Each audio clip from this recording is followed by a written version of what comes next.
خۆشەویستانی کورسات نیوز سڵاوتان لەبێ بە خۆشحاڵیەوە لەگەڵ هاوکارانم پارۆڕامای ئەم شەوتان پێشکەشەکەین. لە هەرێمی کوردستان کۆمەڵی قەیرانی جۆرا و جۆر کەڵەکە بووە بە جۆرێک کە هاوڵاتیان و چین و توێژەکانیشی نیگەران کردووە. هەرێکە و بە جۆرێک باس لە قەیرانەکان و چارەسەری کێشەکان وە باس لە برینەکان دەکات. پێشمەرگە دێرینەکان ئەوانەی ڕۆژگارێک بە ژیانی خۆیان لە شاخ و پێدەشتەکانی کوردستاندا خزمەتی شۆڕش و خزمەتی خەڵکی کوردستانیان کرد، ئەمڕۆ نیگەرانن. ئەمڕۆ ئەوانیش لەسەر چارەسەری قەیرانەکان و هەم لەسەر برینەکان و هەم لەسەر چارەسەرەکانیش قسە و بۆچوونی خۆیان هەیە. وێڕای ئەوەی ژیان و گوزەرانی پێشمەرگە دێرینەکان لە ئاستی پێویستدانە، ئەوان بۆ چارەسەری دۆخی سیاسی و ئابووری و کۆمەڵایەتیش پێشنیاز و بۆچوونی خۆیان هەیە. شەو لە پانۆرامادا بۆچوونی پێشمەرگەیەکی دێرین وەردەگرین لەسەر کۆی چارەسەری کێشەکان و گوزەرانی پێشمەرگە دێرینەکان. پانۆرامای ئەم شەومان بە میوانداری زۆر بەڕێز جەمیل هەورامی، سەرۆکی کۆمەڵی پێشمەرگە دێرینەکانی کوردستان. کاک جەمیل زۆر زۆر بەخێر بنەمەوێت لەو پرسیارەوە دەست پێ بکەم بەرەوەی بچینە سەر ژیان و گوزەرانی پێشمەرگە دێرینەکان. ئێوە لە شاخ خەباتتان کرد، ساڵانێکی زۆرێک لە هاوڕێها سەنگەرەکانتان شەهید بوون، کەمەندان بوون، زیندانی سیاسی بوون. خەباتەکەتان لە پێناوی چی بوو؟ ئامانجەکانتان تا چەند بەدی هاتووە لە ئێستاە بەتایبەت؟ زۆر سپاس دەستخۆشتان لێکم بۆم دەرفەتە. سڵاوم بۆ کارمەندەکانتان و بینەرانی تەلەڤیزیۆنەکەتان. هەموو کەس هێزارێک کە شۆڕش لەدۆیەکانە بە تایبەتی لە شۆڕشی نوێ ئێمە خەباتمان بۆ بەدەستێنانی ئامانجەکانی میلەتەکەمان کردووە. ئەو سەردەمە هاتوین بۆ کوردایەتی هاتوین، بەڵام هەر کەس سەردەدیدی خۆیەوە بیربۆچینی گونجاوە لەگەڵ حیزبێکە یانم ڕێخستر بووین لەو حیزبە، هاتوین دەستماندا و خەبات و خەباتمان کردو بۆ میلەتەکەمان. بەو ڕۆحیەتەوە بووە خۆنەویستانە ئەو پێشمەرگە دێرینانە هەموو فیداکاریان کردووە، ماندوو بوون، خۆیان بەخشیوە، بەشێکیان بەشێک دەجەستیان بەخشیوە، داستانی حەمک و شڵی قەیوەن ماوەت و شڵی دابان هەلاج و هەموو ئەو داستانەکانی تری گەرمیان و شێستان و شعرە زور و پێدەشتەکان و ئەو مەسیقەیەکەوە هی جەر کە پێشمەرگە بۆشی کردووە، چونکە پێشمەرگە ئەگەر بۆ مەبەستێکی تایبەت هات پێچە دەرەوە خۆی نابەخش، چونکە لە ژیان ئازیزتر نییە. بەڵام ئەو خفیدایی کرد ناوی خۆی پێشمەرگەی ناوی خۆی بەخۆیەتی لە پێناو ئامانجێکە خەواتی کردو، سنگی خۆی ناو بەگولەوە. بەڵێ ئامانجەکانتان لە ئێستا نیگەرانەکانی ئێوە یاخود حەزەکەم تێڕوانینی بەڕێزت لەسەر دۆخی هەرێمی کوردستان بزانم. من پێشە وەڵام پرسیارەکە بەمەوە ئاوا داخوازم لە سەردەمی شاخ شەیدم وایە ئەم وزە ئێستا من نزیک خەباتمان بۆ ئەمە نەکرد کە ئێستا ئێمەتیان. من بەزەیم تەنها بە خۆمان نایەتەوە، بەزەیم بەو کارمەندی خزمەت گوزاریایەتەوە کە کەناسی کردووە، شەقامەکان و کۆڵانەکانی پاک کردوێتەوە. تەقاعود بووە ئێستا تەبەنی 85-90 ساڵە، ژنەکەشی هەر بەتەمەنە، هەردووشیان نەخۆشی شەکرە و زەختیان هەیە، ماشەکەیان 200,000 دینارە، بە 2 مانگ وەریەگرێ، ینی مانگی 100,000 دینار. بەشی هەبوو شەکرەکەیان ناکایەتی بەشی لە زەخت و کرێشێتی و چووکە بەشی لە خانیشانیش دەویان وەرنەگرتووە. ئیتر ئێش و ئازار و مەینەت و خواردن و ئەوانە ینی پیا و بەزەی بە خۆیان نایەتەوە، بەزەی بەوە نایەتەوە، چونکە ئێمە خەباتمان کردو بۆ هەموو کۆمەڵانی خەڵکمان کردو، تەنها بۆ خۆمان نەکردو کە ژیان و گوزەرانمان باش بێ، بەڵام ئێمەش وەکو خەڵکی تریش حەقی ژیانمان هەیە وەکو هەر کەسێکی تر لەو کۆمەلگایەکە هەیە. لە دوای ڕاپەڕین ئومێدێکی زۆرمان هەبوو، ئومێدیشماندا بۆ بە خەڵکی کوردستان کە ئێمە دوای دەرکردنی ڕژێمی عێراق لە ڕاپەڕینی دووەم لە ساڵی 1991 مانگی 10 بەزەبت ڕژێمی عێراقمان لە کوردستان دەرکرد و دوایی ئەویش ناچار بوو ئیدارات بکێشێتەوە بە تەواوەتی. لەو کاتەوە موچە نەبوو، قەیران هەبوو، بەڵام خەڵک مرتاح بوو، چونکە ئومێدێکی هەبوو کە دەستی لە زاڵمێک بەر بۆ زاڵمێکی لەکۆڵ بۆتەوە بوو بە ئازادی ببێ، ئازادیەکە هەر چۆنە بێ لە ژیانەکەی خۆت لە کۆمەڵگەی خۆتا بە هەر وەسیلەیە بێ ئەژی. ملەتی کوردی یەکەم جار نەبووە نەبوونی ببینێ، ئەوە بوو هەموو کارمەندەکان، هەموو فەرمانگەکان، پۆلیس، مامۆستا، تەندروستی، هەموو کەسەکانی تەندروستی و ئیدارات هەموو ئیشی خۆیان کرد بەبێ موچە، بەڵام هەموو یەک بووین ئەو سەردەمە، هەموو یەک بوو. بەڵام بەداخەوە دوای شەڕی ناوخۆ جگەر لەوەی خەسارەتێکی زۆری مرۆییمان بەرکەوت هەموو حزبەکان سەرۆت و سامانێکی ئەم وڵاتە بەهدەرچ و دامان بە فیشک و نەمان بە سنگی یەکترەوە کوڕی میلیتەکەمان بکوژدا بەڵام هێشتا دوو ئیدارەی بوو دوو ئیداریەکە هێشتا باشتر بوو لە ئێستا چونکە بڵین ئیداری سلێمانی و ئیدارەی هەولێر هەموو مانگی موچە ئەدرا خزمەتگوزاری تەندروستی بەردەوام بوو پرۆسەی خوێندن بەردەوام بوو ئاوادانکردنەوە تا حەدی هەبوو بۆ مزگەوت بۆ قەسەخانە بۆ مەکتەبی نوێ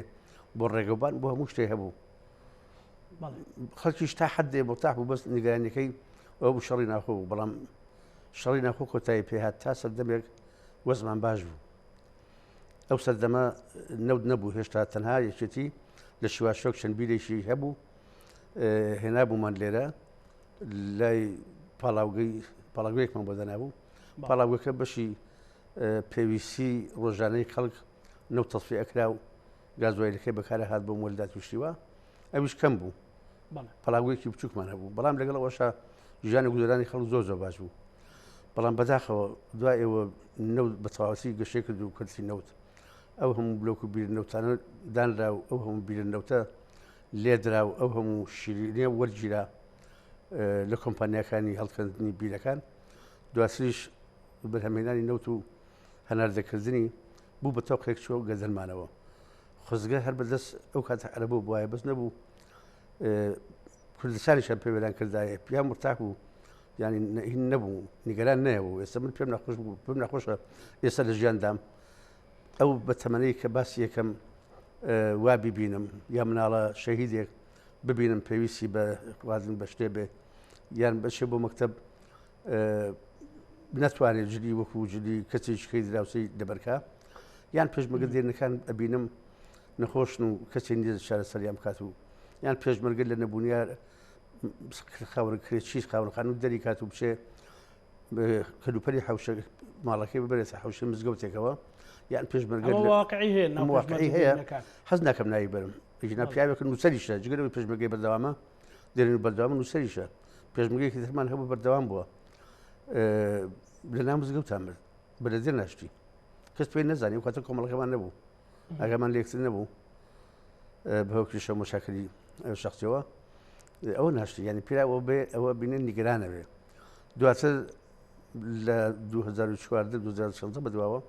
ئەم قەیرانە بەرەوشی هەمومانی گرتووە بەڵام ئەمە بەرەوشی هەمومانی نەگرتووە بەرەوشی خەڵکی هەژاری گرتووە بەرەوشی خەڵکی چینی مامناوەندی گرتووە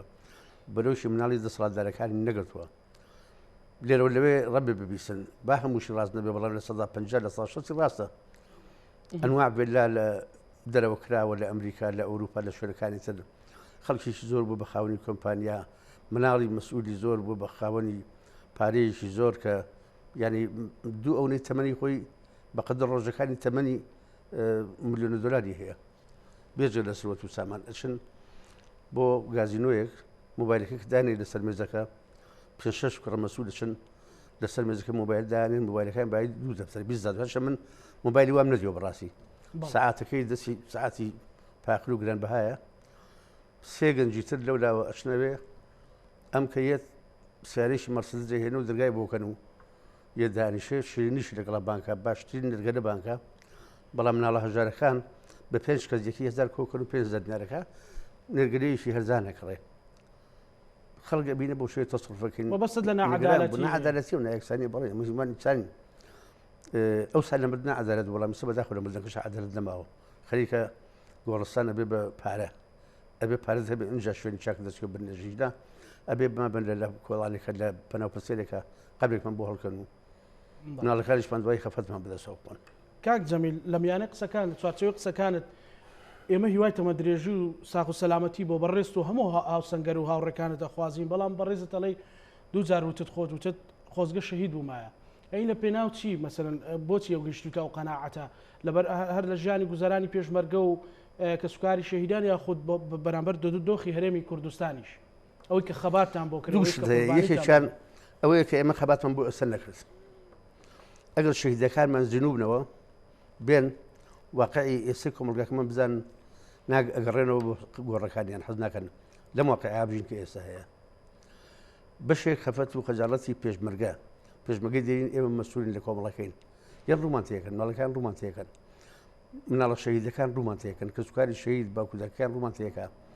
نازانین پەنا بۆ کوێ بەرین یەکەم شەرمەزاری بەدەم ئەوانین دوو ملەتەکەشمان ئەبین بۆ شێوەیە سێ ئەو وەزعی سیاسی کە لە کوردستانە دروست بووە بەداخەوە هەتا ئێستا کورد سەرکردایەتی سیاسی کورد لە دەرزەمانە تا ئێستا فێری سیاست نەبووە ئەوە نییە بڵێ لە هەر خەسارەتە عەقڵێک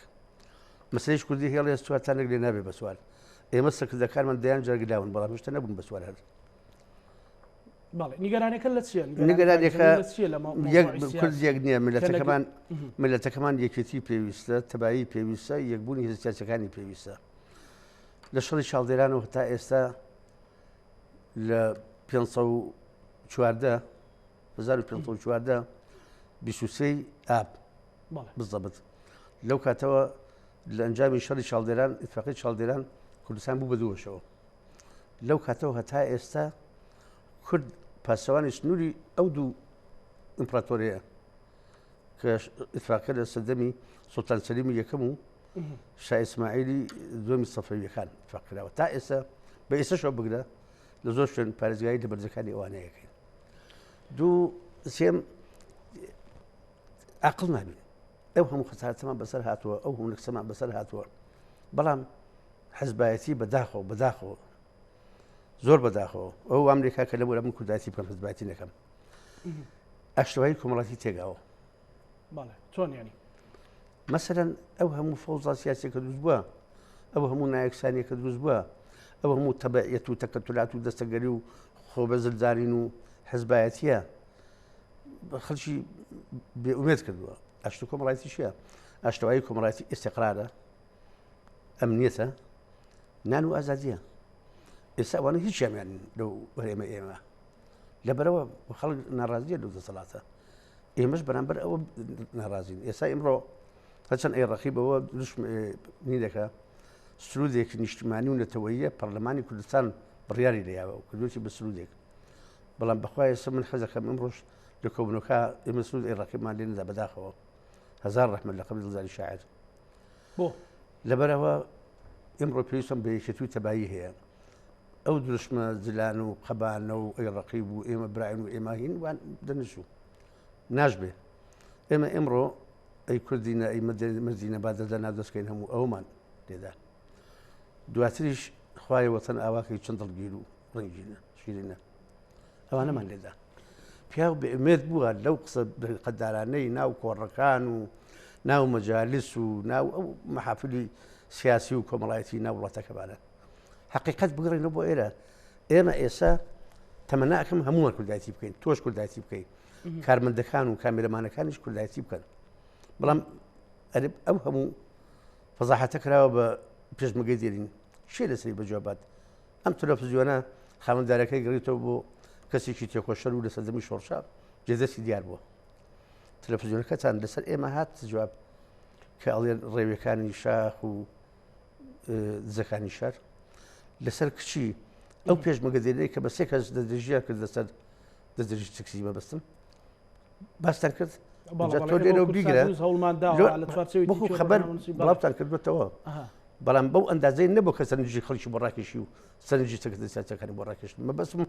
ئێوە قسە لەگەڵ جەنابتان تەلەڤیزیۆنەکانی تەلەڤیزیۆنەکانی بەشێکیان تەلەڤیزیۆنەکانی تر ببوورە کاکزانە بەشێکیان ئینان مەڕیان بۆ هێنایە وەڵێن وانیە و ئەوە ئەتیهامەکرێن و ئەوە چییە ئەوە چییە و هەتا خەڵەشیان لە پێشمەگەدەینەکەژە کرد من ئەو دەستدرێژە بە دەستدرێژی ئەزانم بۆ سەر هەمومان بۆ سەر خاونادوو مناڵەکانی هەمومان بەڵام لە ئاست ئەو تاوانە هیچ دەبوو هەوڵەکار گەشت بوو بێ لەملالۆ لە تەلەڤیزیۆنە ئێوە یا حتى سەرجان و گوزەرانی پێشمەرگەی دێری خۆم بەرنامەی دەسەڵات بەڵێ بەڵێ بەسپاسێتانم ئەرکە ئێمە ئەرکە و دەستگای میدیای کورسات ئێمە بەرهەمی پێشمەرگە و خوێنی شەهید و ئەوەی کە ئەو ئارامی هەیە ئێمە بەوەی ئەزانین وەکو گەنجیش کە گەر خۆشمان تیا بەشدار بووین کە سوکارمان تیا بەشدار بە بەڵام کاک زەمین من ئەمەوێ بگەڕێمەوە بۆ ئەو بێئومێدی بەڕێزت لە دۆخی سیاسی هەرێمی کوردستان بەڕێزت ئەفەرمی کە کوردایەتی بکرێ ئێستا بۆ کوردایەتی ناکرێت تا پەرلەمانمان هەیە سەرۆکاتێرەمان حکومەتێرەی کوردستانمان هەیە حەزبەکان هەر حەزبێ بەفرەسوغرەی بڵێن هەرچەند بەرنامە و شتی باش بێتە پەرلەمان لە ساڵحی کورد بوو بێ بەڵام حزبەکان تۆجیهی کورفاسیۆنەکەی خوا نەکەن بەویستی ئەوان دەنگ بە نەک بە زەورەتی نەکەن چەند هەبووە مناقەشات کراوە شت کرا و هین کراوە کە پەرلەمان داخرا ئەمانە هەموو شتن بەڵگەن کە کوردایەتی نەماوە ئێمە لەبەر ئەوە ئەڵین بە ئومێد بووین لەوەی کوردووانە باشە ئێستا تەماشاکە ئێمە بەحسابی هەندێک لە سەرکردەکان دەسەڵاتدارەکانی من نەخوێنەواری بوون بۆ شاخەوە بووین ئێمە بۆ نەخوێنەواری خۆمان دەرکمان کردو بە وەزع لە پێش هەڵبژاردننی عێراقا سەردانی هەموو مەکتەب سیاسی حزبەکانمان کردو بە یەکێتی نیشتمانی حزبەکە خۆشمەوە دواتر گۆڕان ئەنجا حزبی سۆشیالیست ئەنجا یەکگرتوو کۆمەڵی ئیسلامی و حزبەکانی تریش هەموویان دواتریش پارتی دموکراسی کوردستان ئەم خەتەرەی کە ئێستا هەیە بەزیادەوە تەوقعمانە کرد یعنی ئێمە هەر ئەوەی پێشمەرگە ببین و کیسەیە تووتن بە قەومانە بوو بێت و تەقەمانکە بڕۆمەتەقان بێت و جگەرمان پێچا بێتەوە پێشمەرگە تێکۆشەرێکی سیاسی بووە لە واقعی ظروفی ئێستای کوردستان و ڕابردوو ئەندەشی پێشبینی کردووە تا حدێک بە هەموو مەکتەب سیاسیەکان ماوە کەوتمان خەتەرەی بەڕێوەیە ئێمە ئەبێ یەک بگرین ئێمە تا پێشمەرگەدێنەکان کۆمەڵەیەکمان دروست کردووە تەنها پارتی نەبێ هەموو حزبەکانی تایە بۆ ئەوەی ڕێکخراپەکان چاو لە ئێمە بکەن بۆ یەکێتی ڕێزەکانمان وتمان ئەنجومەنێ دروست بکرێت لە کەسی یەکەمی حزبەکان یان لە مەکتەبی سیاسی حزبەکان وەکو مەجلیسی حکم هەر جارە یەکێ ئیداری کۆبوونەکان بکات لە هەر کێشەکان مانگی جاری کۆبوونەوە بکرێت هەر جاری یەک ئیدارە بە نەک بە احتیکار لەسەر حزبێک و کەسێک بە دەوری ماگەێنە کۆبوونەوە بکرێت هەڵسەنگاندن بکەن بۆ ئینەکان بۆ ئێمە هەستی پێ بکەین بۆ ئەم برادران هەستی پێ ناکەن ئەنواع مەحافلی دەولیان بینیوە ئەنواع دیبلوماسیان هەبوو ئەو ئەنواع ڕاوێژکاریان هەیە ئەی نازانن ئەمە خەتەرێک بۆ ئێوات بشەوە لەبەرەوە بەڕاستی ئەمە لەوە زیاتر بەدبینین وانە ئیش بۆ بەڵام ئێستا سەرۆکایەتی هەرێم هەیە و بەپێی دەستور و یاسا و مامەڵەکە و سێ حزبی سەرسی پێویستە بەم پرسیار لەبەر ڕێستەکە پرسیار لە ژناب دەکەن تۆ ڕاگەندکارێکی و واقعەکە ئەزانم لە ئێستا لە موقعی پرسیار بم لە دەرەوە بەشونیشترم هەبێ نەخێر لەو ئاسانی لەو ئاسا بوو حزبێک بتوانێت پەرلەمان داخە سەر پرسیار هەیە ئەی لەوایە تۆ ئەو ڕاتە دەزانی بۆ شێڕوە بۆ لەسەر مەلەفینەوەتی ئەوە نیگەرانیتان هەیە خۆەوە ڕەنگە زۆر جار باسەکرێت کەمە دەستکەوتی پێشمەرگە و خوێنی شەهید و ئێستا ئێمە توانیمانە نیمچە دەوڵەتێک مامەڵە بکەین کە نەوت بەرهەمەهێنین و نەوت ئەفرۆشین و نەوت هەناردە ئەەکەین کەمە ئیشی دەوڵەتێکە بەڕاستی خۆزگەر نەبووایە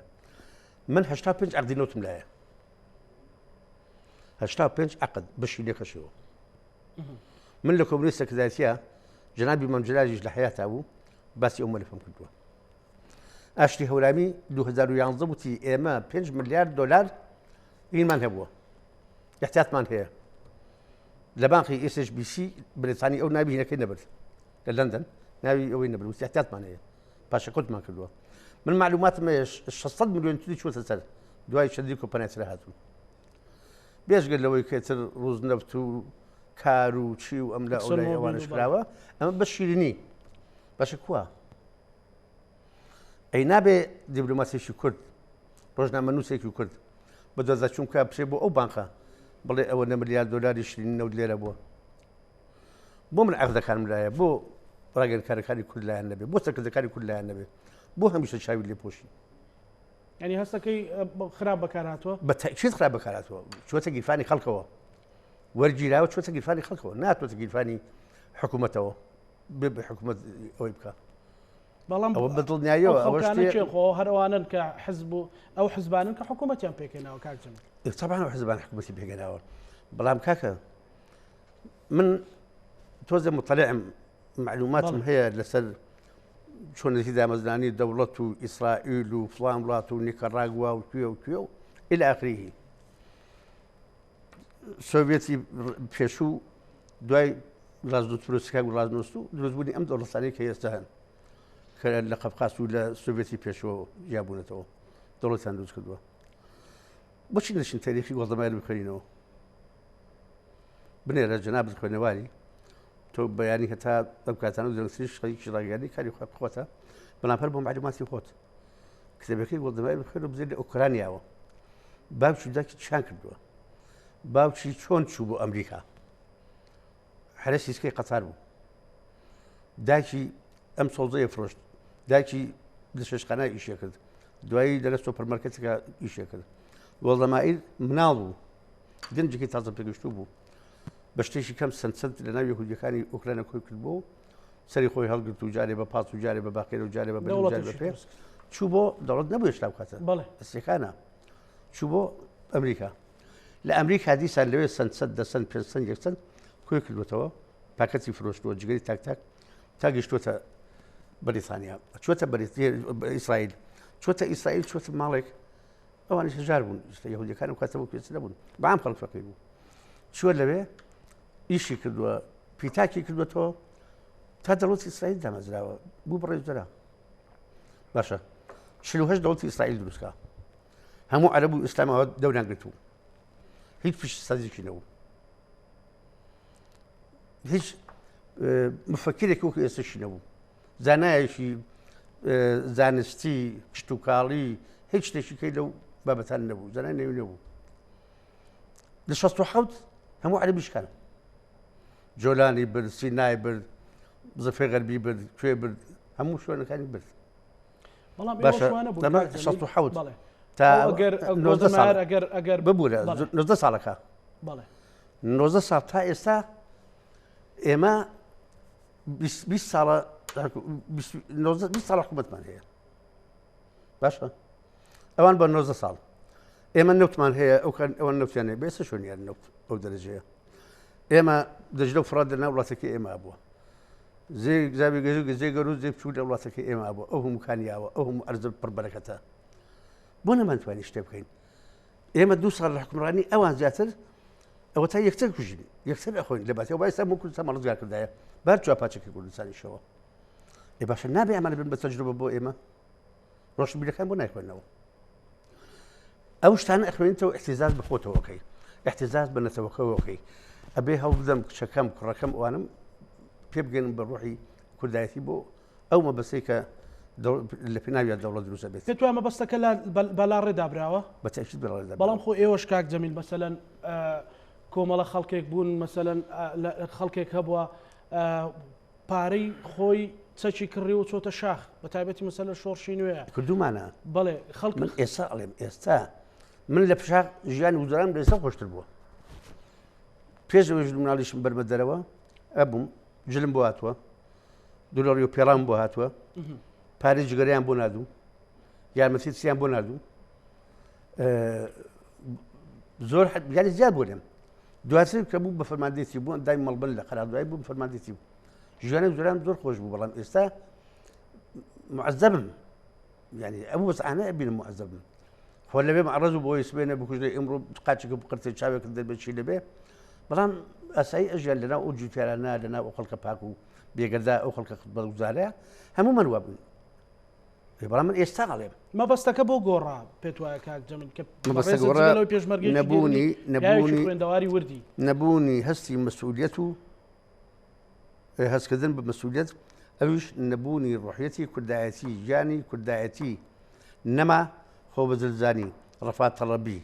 دەسەڵاتگرتنە دەست ئەمانە چەکەرەی کرد ئەو سایم باسی کوردایەتیمان نەکرد بەڵام ئەوە نەما باسی کوردایەتی نەما ئێستا من بە مناڵەکان وەڵام نابێ حزبایەتی بکەن پێیان ئەڵێم بۆ ناڵێ پێیان تیانەگەێن بۆ حزبایەتی نەکەن مەسەڵەن من سێکشم هەست چێکی ئەنجام خۆیان تەواو کردووە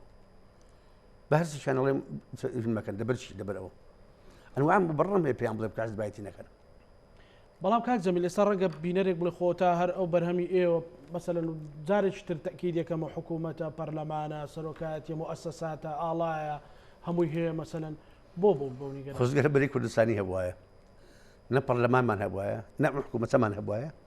بەس نەبوو بەری کوردستانی کادرەکان هاتبوون ئەوانە شاق وانە ڕستن دەرینەکان و تێکۆشەرەکانی هەموو حزبەکان باشیان لە بەربەڕێ وڵات حکوومەت تەشکیل کراوە بزەدن کرا چیمان هەبوو پۆلیسی سلێمانی دەبیرمە من مەسئولی ئاسایشی هەموو سلێمانی بووم ئەو کاتە بەری کوردستانی بوو ئێمە دابەزین من هینێک لە سناعی سلێمانی مەقەڕێکمە بوو ئەو هەموو دامدەستگایانەمان هەبوو هەرچی سیارە برابوو هەمومان هێنایەوە توتنی حتا توتنی تەنقیحەکەش کە خەڵک بۆ هێمن هێنەمانەوە ئەمنیەتی خەڵکمان لەپاراست و ئەومانە کرد باشە نەک کەس داوای پارەیە کرد دەست کەس داوای موچەیە کرد ئێمەشەر پۆلیسی سلێمانی عەقید فوئادێک هەبوو وەختی خۆی تەنزیمی شۆڕژگەڕان بوو بە حکمی ئەو ناسی هێنامان لە شوێنی ئێسەی لەقی چوار کردمان بە مرکزی پۆلیس بە شێوەیەکی کاتی تەنەکەمان بۆ دانا مێزێکی ئاسممان بۆ هێنا بوو لە بەردەمەندانا بوو بەو شێوەیە حکمڕانیان دەکرد سیارێکی نەژدەمان گرت و سیار نەژدەکەم دانێ قەمەرەیە بوو خۆزگای ئەو وایە ئێستا من نەبوایە باشە باش تۆ چەند دەورەی پەرلەمان بووە لە کوردستانە ئەم دەوری چوارەمە بەڵێ سەودە 440 لەکات 411 باشە هەر یەکێ تاین نەبێت 9 ملیۆن دینار وەرەگرێ باشە شەی دەشن سوکاری شەی با بڵێن مام ڕیشە کە یەکێکە لە ڕەبزەکانی خەباتین ئێمە میلەتەکەمان یەکێتی نیشتمانی کوردستان چەند وەرەگرێ بەراوردی کە لەگەڵەوە ئەی سایەقەکانیان ئەی ئەو هەموو بڕێوەبەرە گشتێکە هەیە ئەی ئەو هەموو خدمەیەکە هەیە ئەو هەموو حمایەکە هەیە بەڵام حکوومەتداری ڕەنگە پێویست بێ ئەخر حکوومەتداری وا پێویست نییە کاکە ئێمە لە ئێران بوون من پێشبگوێی بچوونە ئێران دەوڵەت بوو قاڕەیەکە شت و کاڵ هەموو شتێک مێزێکی سێ و تەختەیەکی سێوە دەنەبوو ئاوا وەکو ئێمە چۆن لە ناوزەنگ وەختی خۆی هەمان بوو کاغەزێکی ئەنووسی ئەم کاغەزە ئەیفۆڕە ئەیزانی چەندی ئەنووسێ یا ئەکرد بە چوار لەتەوە ئەمە دەی ئەنووسی لەسەر مێزەکان قەلەفیان نەبوو وەکو ئێستا لەسەر کومبات دانیشتن و ئاوا هینیان دەکرد بەڕێوە ئاوا بینایی اقتصادی وڵاتەکە ئەندرێ کاک زانایان یعنی من پێم وتر باشە بۆ کاغز ئەوت ئەوە ئێسرافە نابێ ئەوە زوڵمە ئێستا ئەکرێ لێرە پێتان وایە ئەبوایە بکرای ئێستا ناکرێت بەڵاستم ئێستا ئیسرافەکرێ لێرە لە هەرێم بەڵێ بەڵێ ئیسرافی لە هەموو شتێ ئیسراف بکرێت کاکە ئێمە میلەتەکەش با فێری ئیسراف کردووە تۆ بڕۆ بۆ خەڵک عەمەلەکە بزان ڕۆژی چەند خواردن فڕێ دەدرێ چەند سەوزە میوە فڕێ ئەدرێ بڕۆ ماڵان فێرمان کردوون خوانی مەسئولەکان نەبینن خوانی ئەوانە ئەبینن دەوڵەمەندەکان نەبینن لە شوێنان لە فەیسبوک و لە مەجالیس و لە نادیەکان وانە ئەوە ئەبینن کابراش ئەوە کات نیوەی ئەشێتە خۆڵ عەمەلەکەەوە تۆ پرسیاکە من بیستومە لە خەڵک یعنی لە تەلەڤیزیۆن بیستومە لە تەلەڤیزیۆنی ئێوە لە تەلەڤیزیۆنی تەلەڤیزیۆنەکان تریشەوە بیستومە کە چی خەڵک شت فڕێ دەدرێ بەڵێ کاک جەمیل ئێستا بۆ ڕوئیای کوردایەتی یان کوردبوون دەربارەی پارچەکانی تر خۆزگار بڵین باشوور و ڕۆژهەڵات و ڕۆژاوا باشوور چۆن ئەیبینین ئێوەکو پێشمەرگەیەکی دێت من زۆر معجبم بە کوردایەتی ڕۆژاوە لە ساڵی 92 لەگەڵ ڕەحمەتی کاک بەرتیاح حاجی سەفەر چوون بۆ ئیسپانیا نەخۆش بن هەردووکمان چون بۆ ئەوێ خەڵکی کوردی عێراقیش لێ ئیسپانیا بەعام کوردی کەمتیایە بەڵام ژمارەیەکی خەڵکی ڕۆژاوای تیا بوو خەڵکی باکووریشی تیا بوو ڕۆژهەڵاتی تیا بوو جارێ ئەوەی خۆمان هیچ کاک بەکر فەتاح و دوو هەڤاڵی ترمان داوری ئەحمەمەجی و کاک بەڕەحمەت بێ برادێکمان گۆشت دوایی کرد کاک زیاد ئەوان هاتن بۆ لامان خەڵکی ترە بوو لەوێن و خەڵکی زەڕیوێز خەڵکی سلێمانی بەڵام نەکانی ڕۆژهەڵات کەمتر نەکانی باکووریش باش بوون بەڵام نەکانی ڕۆژئاوا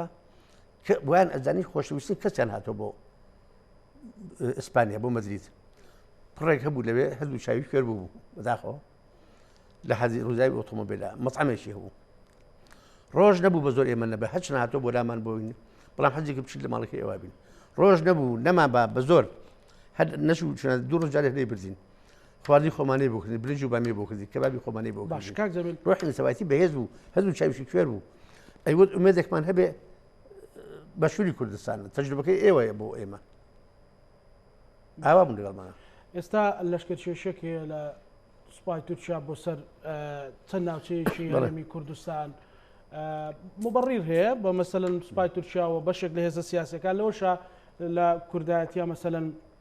ناخود لە هەرێمی کوردستانە هێزولانە سیاسەکان بۆ چوونیان جیاوازە پێیان وایە کە مووقعی خەباتی پارتیکرێکارانی کوردستان باکووری کوردستانەوە باشووری کوردستان ئەو ئێستا بۆتە لەشکرکێشی و بەشێکی زۆری خاکی کوردستان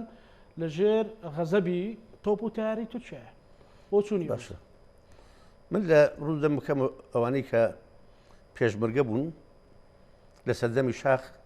کە چوون بۆ ئێران و زان و ئێرانەکان چۆن پێشوازان لێکردون کوردەکانی ئێران و چوشن بۆ تورکیا چۆن پێشوازیمان لێکراوە ئەی ئێمە بۆشین بۆ باکوور لەوێ شەڕمانەکە دژی یەکتر کارە تێکاریمان بەسەرێوانەدا ئەی ئێمە بۆ ئەچون دانیشن لە قاسمڕش و لە ڕاژان و لە شوێنەکانی کەمانە پێیان نەخۆش نەبوو ئەمە خۆیانە ئەگەر هەستێکی کوردانە هەبێ بێت چۆن مامەڵە لەگەڵ ئەو دۆخەیە بکە کوردستانی هی هەمووانە تەقی خۆیەتی ئێمە هەمیشە پشتیوانی چارەسەرکردنی کێشەکانی پەچەکانی کوردستانی بە دیالۆگ جنابی مەمجرا کەوتە بێنەوە شەڕ ڕاگیرا عەبدوڵڵا گیرا لە دوایەوە مؤامرەیەکی نێودەوڵەتی لە کینیا عەبدوڵڵا ئۆجلانیان کرد شەڕ دەستی پێکردەوە ئەوان هەموو کاتێ ئێسەش ئەگە بزانین دەوڵەتی تورک باوەڕی بە دیالۆگ هەیە شەڕ ڕاگرن ئەوان چی لە بکەی کەوتەوە گۆرانێکی این هەیە ئەڵێ نەزانم چی و ئەو قبوڵ ناکاوە قبوڵ ناکاوەی شوان پەروەر شوان باش ئەبوو هەڵوێستی هەرێمی کوردستان و دام و دەستگا فەرمیەکانی چی بووە لەو حاڵەتەیە هەرێمی کوردستان ئەبوایە جارێ حکوومەت ئێدانەی بکە هەموو حزبەکانیش ڕاگەاندیان هەیە ئێدانی بکەن ئەمە بەوە ناوەسێ دڵنیاب لەم چەند ساڵی ڕابردووە بۆ جیان داناوە بۆ ویلایەتی مووسڵ تەماعیان لە کەرکووک و لە ویلایەتی مووسڵ هەیە ئێستاش لە نەخشەی سیاسی خۆیان لا نەبردووە ئەی بە ئاشکرا قسەیەکە ئەوان ئێستا ئەیانەوێت دەوڵەتی عوسمانی ببوژێنەوە کاکە ئەو حەیەڵڵا ئەلە بە سوورەکەیان ئاڵای سوور کە مانگێکی تایە و ڕەنکەی سوورە لەبەر ئەوە لە عات لە هەموو دنیا تەقلید وایە فەرشی سوور ڕاکەن بۆ هەر میوانێکی بێگانە بێ بۆ ئەوێ ئەوان کردیان بەشین پێشوازیان وەکو عوسمانیەکانە یەخۆی هین خۆی بود وتی ئەوەی زلەی عوسمانی لە خودوە فێری ئەەکەن کە چۆن حرمەت لە عوسمانی و ئەمجادی عوسمانێکان بگرێت و ئێمە کە ئەحبادی ئەوانین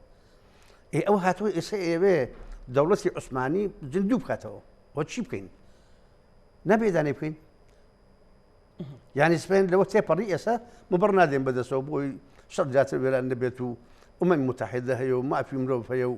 وەساتە بکەین و مەفروزە دیپلۆمەتکارانی هەرێمی کوردستان لەگەڵ دیپلۆمەتکارانی ئەوروپیەکان ئەگەر پێشەوە ژنەکەون هەق لە دوای ئەوانەوە نەبن لە پەرلەمانی ئەوروپا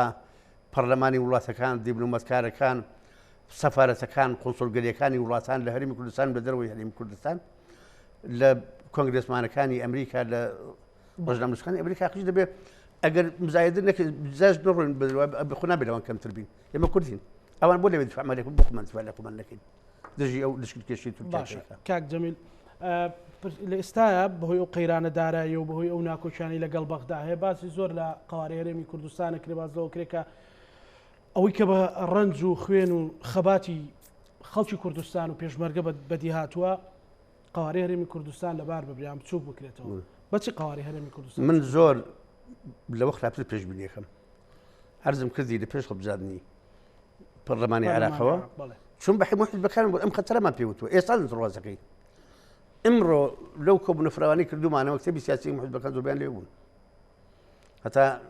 هەواڵانی پارتیش پێشمەرگەدەنیەکانی شۆڕشی گوڵان ئەوانی شاتبوون لێ بوون باسمان کردووە ئێستا خەتەرەکە زیاترە ئەوسا ئێمە لە هەموو سەردەمەکانە لە سەردەم مەلک فەیسەڵی یەکەمەوە هەتا گەیشتۆتە سەدام حوسێن شەڕی کورد و دەسەڵات بووە ئێستا خەریکەکەن بە شەڕی کورد و عەرەبوانەکە دیسان شۆڤینەتی عەرەب سەر لەوێ سەر یەڵداوەتەوە بۆ مزایدەکردنی سیاسی بۆی دەنگی زیاتر بێژنێ بە هەرێمان ئێستا لە حوسێنەکانە کە لە خۆیان دەنج لێو بە هەرێمی کوردستانن وازدان ئیمامی عەلی و حەسەن و حوسێن ڕەحمەتی خۆیان لێبێ سڵاوی خۆیان لێبێ ئێمە شەیدمان کردوون لە باسی ئەوەی باسی شبر بکەن و باسی یزید و ئەوانە بکەن ئێستا باسی هەرێمی کوردستانە چۆن بتوانێت تێڕوانینە بگۆڕن و چۆن بتوانرێت دیفاع لە قوارەی هەرێمی کوردستان بکرێت ئەم تێڕوانە بە چەندین ئەگەرێت یەکەم یەکێتی دووەم یەکێتی سێم یەکێتی وەکو شێرکۆ بێکەزەڵێ تەبایی یەکێتی دوکانی خۆمان شەستاسە دوو ئێمە تا ئێستا ئەو هەموو 32 کەناڵی فەزایی هەیە کەناڵێکی فەزایی عەرەبیمان نییە کە لیسان حاڵی کورد بێت بەرامبەر بە عەرەبی شۆڤینی عێراق زاگرۆس چەند مانگێکە بووە بە عەرەبی بەڵام ئەویش ئەوە نییە تعبیر لەوە بکە کەناڵێکمان هەیە وەکو جزیرە بابێت بابەتی ئەو پرۆفێشناڵ دفاع كنت كاتو تيام بيني بابا بعقل مبن إيمن نوي بالقيس نين إيمن جنين جنوكنين يسألين كل جنوكية أو قوانين السوا وخراب فيها يكون يعني هنا وتوكايا ودي سنجاريشكا الله كرد نوي بالقيس الجنوكية مع شركة الدنيا حرام وجائزني هنا بيورد بكينه شما مسايش كرد شما لا يش كرد أو هم لا يمان هي برئيس الدكتور محمد علي قرداغي سلوكي زنايني هم جهانة زنايني إسلامي هم جهان أي بو الردية وناتو ئێمە هەرە و چێشانەمان یاخود باشە ئێمە ناکۆچینە خۆیشمان هۆکار نەبوو بۆ ئەوەی کە ئەوانش بێنە ناو درزووکە لێ یەک ڕیزی نیشتمانیەکەمان نەبووە تەفرقەمان تێکەوتووە ئەساسەکەی یەتەوە سەر نەبوونی یەکێتی نەبوونی تەبایی نەبوونی یەک ڕیزی ئەویش دەرلەکە لە نەبوونی ڕۆحی کودایەتیەوە ڕۆحی کودایەتی بێەوە ناکە ڕۆحی کودایەتی بێ خەڵک سەوت و سەمەنی وڵاتەکەی نازدێ ئەیدا بە میلەتەکەی بۆی باش بژی أو حمو كشانة كيا نبون نروح كلياتية تلفزيون كانش خلق بوشي برودنا كان هر حزب بو أدي رجاي خوي كمال خلقه هنا كمال دشمن بالقدار لو وقت يروحوا بزاد كانوا من الأولى أم جالس شو نسمع خلق بس رؤيك بس الدنيا كوا هلي كلمة رسم بو خلق يعني فاشكوتي دالاي من ما لعبت موشة عيشة باش الدماغي دخل بزادنا هو البانجي نوع لدينو باقي شرب زاد دسبي زي نو باقي شرب زاد دسبي كاتو لما جي دخل بزادنا فيها شيء الله دروش من واحد بانها مي لكل سنه هي ولا شيء اتمنى داوي بدنا اللي كان كسب اورا بيناك دوای شيء باش كاك زميل برزت سەرکردایەتیش بوویت مەسەلەن لە پێشمەرگایەتێ ناوتە بۆ سەرکردایەتی ئێستا سەرۆکی کۆمەڵەیەکی کە کۆمەڵی خەڵکی تێکۆشێر و مقدەسی ئەو وڵاتەن یعنی علمت هەیە لەسەر ئەو شتانە باشە ئەگەر بێت و ئەم یەکێتی بەڕێزت باسیەکەی ئەم تەبایی بەڕێزت باسیەکەی سەرۆک سامانی هەرێمی کوردستان بەشێوەکە خەڵکەکەی پێبژێ ئەو معاناتانی پێشمەرگە بەتەکید پاشکەوتیشمانە بێ بەتەکید ژێرخانی ئابووریشمانی پێ بەهێز دەکەین أو 5 مليون و 600 مليون بيننا يا كاتب بشي دمك صالح سياسة باشا من بيجناز بكل بو جنابي كاك مسعود وجنابي كاك دشلوان بجا وجنابي كاك دشلوان برزاني وكاتب سلوك حكومت بو لغل جنابي كاقوبات 83,000 بارشة زوي صخري زراعي تجاوز راو سري لبين الدون مكوا تا 50 دونم تو معدلكي 20 دونم بقدر أو هم فيلاي لكراو أو هم قصف قصوري تكراو بيما نتون لجنة تشويه كان بيفروشن دورمه ببنجا ورقة هاتش الدهيار بخواد دو دفتر شي بيها ببنجا ورقة بي 83,000 ضربي بيسكا أو ندون مكا انجا هر دورمه بيجن ببنجا ورقة ضربي أويدا كود زان شباريكا من قرتي زي بدو صرخ كل بيجين باشو هي داتك شمان نبي هذا هو ئێستا هەموو شتێک لەگەڵ بەغا لە موچە و هەلواکۆ بۆتەوە با بەخۆ بستاحەکەم شیش میشە بە بەغا حەد هی بەغام نابێ با بڕوا ئێستا مساتەحە هەیە مانگانە ساڵانە 500,000 دینارە بەڵام کابرا کردوێتی بۆ ئۆتێل ئۆتێلەکە زەریبەشی لەسەر نییە زەریبێکی وای لەسەر نییە شتێکی ڕەمزیە بەڵام بەلایەکەوە مانگی دەفتەری پێیاکات 10,000 دلار یا حد 5,000 دلار يبغى بي بفروشة أو بناية تياكل ب 2 مليون دولار بابا قدمه ب 500,000 دولار شن منطقيين هي لمراتها مساطحة برو لا زاخو بيقدر تاو قات الدبني خانو خانقين شلون كان كم شن مساطحة باش أوان خوان نازان أواني هذا سياسي كان أقبل يزن يا وينك بوتي ناكري برجع ودي خوان يا كاك داير مساطحة بناوي جميل هورامي وبرامي فلان كسر باشە ئێستا چۆن بتوانین لە هەموو ئەو مەترسیانە خۆمان پارێزین کام جەمیل بە پێزمونی خۆت یەکبوون و کوردایەتی بابە حەچی بۆ پیاوێکەیە هەبوو لە تێوەڵە ئەمریکای کە ناوی حەمەقان بوو حەمەقان شلەیان پێوت وتەیەکی ئەبوو ئەیوت هەرچی کریا و شی یعنی هەرچی کرا ڕۆی بابە عەفە الله عەما سەلەف هەرچی کریا و شی پەڕێکی تازە هەڵێنەوە وەرن بە ئەبەم شێوە کوردایەتی بکەین وڵات بەڕێوە برین بەشێ لە بە پارەکان ژمێنەوە أو زيوان تجاوز سريان بيان فروشن. أو ندرا بمساطحة بيفروشن بەم زایەدە داهاتی حیج لێگەڕێ بەوە ئەژین تۆ ئەزانین ڕۆژانە چەند تجاوز کرد سەر زەوی بڕۆ لای زەویەکانی کەریم ئەلەکە لای هوانە ئەوانە بە سەدان مەغزن دروستکە مەغزنە بە 60% باشە بزانین چێ کردوێتی بە لە خۆیان نەکراوە قاچک نیە هەڵتۆقی بێ کەسێکی لە پشتە ئەو زەوی ئەفرۆشم هەر لەم ڕۆژانەیە باسییان کە شتێک بخوێنەوە هینێکیان پارکێکیان کردو بە شوێنی بازرگانی ئەگەر خۆمان کۆ ئەم دەسەڵاتدارانە بەشێکیان حرمەتمەیە بۆ بەشێکتریان بەشێکیان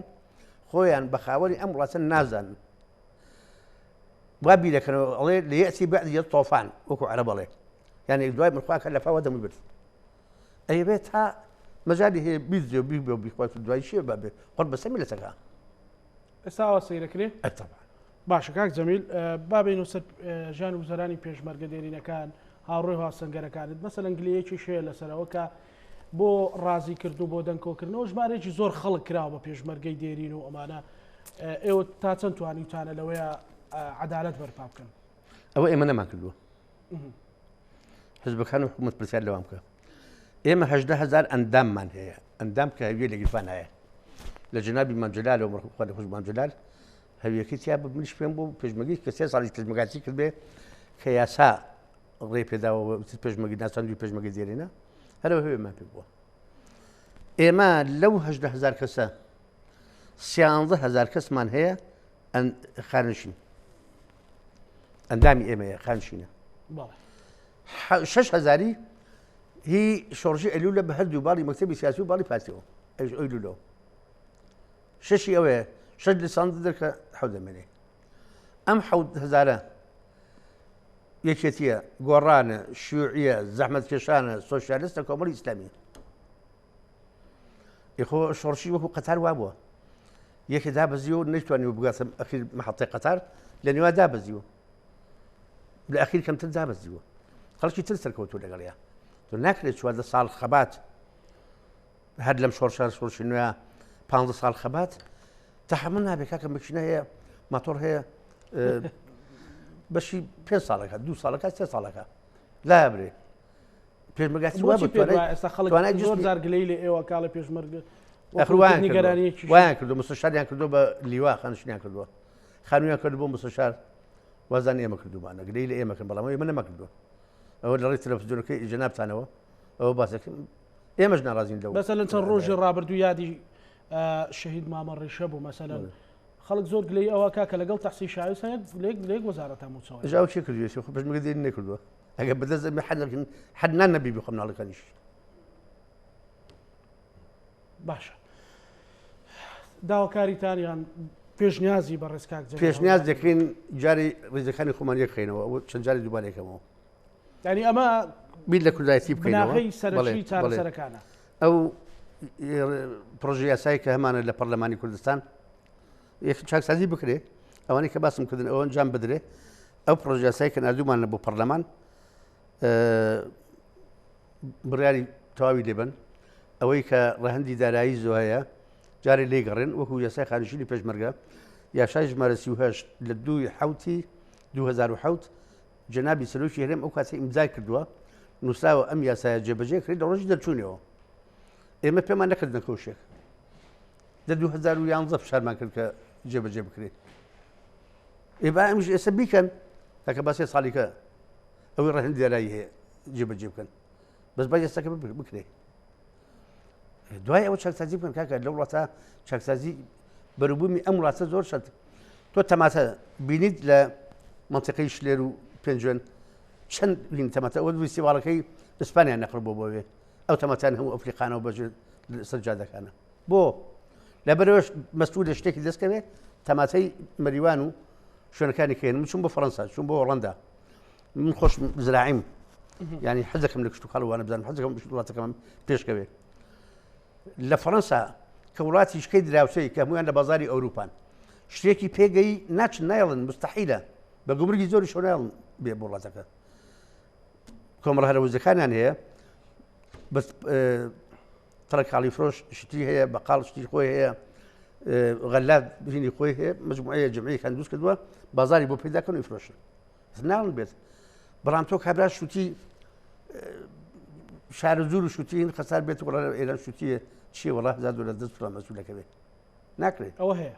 ئەی چۆن دیێ خۆ ئەگەر ئەو کاتە شێت بوو بێ لە پێنجێن لەملەکەوە ئەو تەماسی ئەفریقیەوە کا بەژێت بێتەوە کاک جەمی لەگەرە بدۆخە بە شوێ بەردەوام بێت تارە نووسی هەرێمی کوردستان قوارەکە ئەو وەختە گلەی لە دوژمنان مامکە لە ناوخۆ ئومێد دەکەم وایە نەبین پێشبینەکان خراپ بێ بەڵام ئەگەر خۆمان نەگۆڕین دڵیا بۆ قایواری هەرێمە نامێنێ نامێنێ خۆمان نایگەڵین باش دو پێشنازی کاک جەمیل بۆ چارەسەر بۆ ئەوی ئەو قواری هەرێمە بمێنێ بۆ ئەوەی ئێمە بتوانین میلەت و حکوومەت و هێز و لایەنە سیاسەکان ئاش بکرێنەوە لایەنەکان ئەوەی کە عەرزم کردی ئەنجومەنێکیان هەبێت لە مەسئولی یەکەمی لایەنەکان دەستکەن بەکارکردن لەم لاوە ئیسلاحات بکەن لەم لاوە ڕاوێژکاری باش بێن خەڵکی دەرەوە بێن چۆن ئیسلاحی خۆمان بکەین چۆن قەوارەکەمان بەهێز بکەین چۆن دەستی نەحەزانی لێ دوورخەینەوە ئەنوا خەڵکی خەبیر و ڕاوێژکار وانە هەیە بەوە توانین خەتەر لەسەریم دوورخەینەوە لەو کەم و کوڕی و نیگەرانیانی کە لە بەرامبەر کوردایەتی هەتە خۆت بەڕێزت تا چەند خۆت بە بەرپرسە زانیت بشی خۆت بە بەرپرسیارە زانیت لەو کەم و کوڕیان ئەگەر بەرپرس نەبم ئەم قسانێک هێسکم نایکەم دڵم پێشێ خۆم بە مەسئولە زانم بەرامبەر ئەو کەم کوڕیانی کە من نەکردووە من دیفاع لەو هەژارەیەکەم لەو پیا و پیرە بە تەمەنی کارگوزار بووە تاوەکو خانشین بوو دیفاع لەوەیەکەم دیفاع لەوەکەم سەبێنی ئەگەرەوە سەری گرتایە هینەکە بە پارە بواە ئەوای حەچی قڕ بەسەرەیە لە ماڵ و جەنازەکەی بۆگەنی بکردای یا فریزای تەنجەرەوە ئەو بەرپرسیاری چییە ناڵێ وڵات سەر منشکە بۆی بەسم علاقەی منی چیە مردوو علاقەی من چیە قبرستان علاقەی من چیە و خانشینی نازانم ئەوان علاقەی من چیە ئێوە بەرپرسیار چییە داسەرنجی بەڕێز کاک جەمیل هەورامی دواسەریژم ئومێد دەکەم وەک چۆن داواکەم حکوومەت بچێتەوە بخۆیان و حزبەکە و دەسەڵات بچێت بشنەوە بخۆیانە ڕاگەاندەکانیش بشنەوە بخۆیانە تەنسیقێک هەبێت لە بینی ئەوانیشا لە باتی دژایەتری یەکتر لە باتی مزایدی ڕاگەاندن با هینێکی ڕاگەاندن بەرنامەیەدانن هەڵوەستێکی کوردانە کار بکەن و بەرنامەیەکی لەم زۆرانە لە کورسات نیوز زۆر باشە تا چەند خزمەتی کوردان دەستخۆشیتان لێکم ئێمە سوپاس ئێستا من لە نەبوونی کەناڵ کە ئەو قسانی تیا بکەین ئەو تا من ڕادیۆکم داناوە خەریکە لەسەر جۆ دوکانسی خۆم تەلەڤیزیۆنێکیش دایم سەرکەوتوو انشاءالله زۆر زۆر سپاس بۆ بەڕێز جەمیل هەورامی کۆمەڵی پێشمەرگەدەرینەکانی کوردستان بە هیوای ساغ و سەلامەتی سپاس بۆ ئێوە سەرکەوتوو بن سپاس بۆ بینەرانی خۆشەویست لەگەڵ هاوکارانم پانۆڕامای ئەم شەومان پێشکەشکردن بە هیوای ساغ و سەلامەتی بۆ هەموو لایەکتان خواتان